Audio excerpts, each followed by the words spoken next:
Here's another vintage pretty unique knife, DUO. Pop this out and check this out. This is a flip blade, fixed blade. Why I call it flip blade? Because you push on that and it flip the handle right here. There you go, it locks in into here. Push on that and close it back up.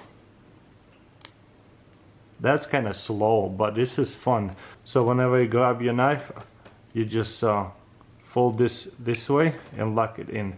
And whenever you want to close it, you just put your finger through here, fold this and just push it through and lock it.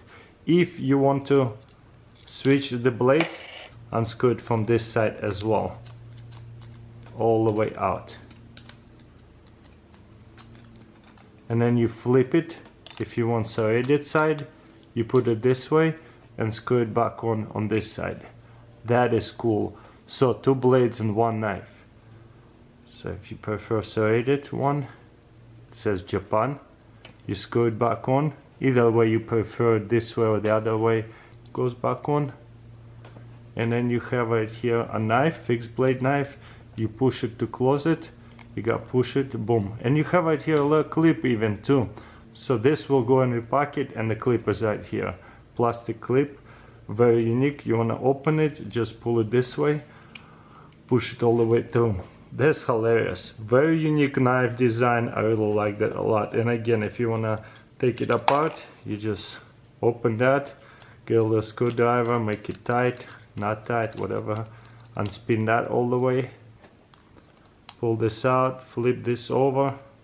Probably this side is more beautiful, so I keep this side up. You see the serration is beautiful side on this side.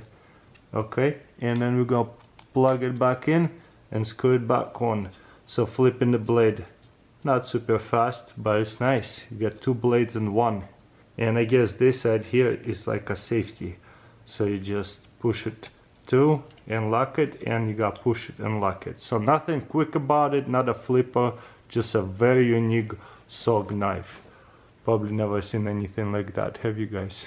Honestly, sometimes I get so surprised to find things like that. Usually I find them on eBay. This one is actually extremely rare. A lot of people asking me, where do I get this kind of knives? A lot of knives are so popular, they actually sell out quickly, even the new stuff. So it is hard to find things like that for you guys. So hopefully you enjoy my videos and keep looking for cool stuff. This is definitely unique.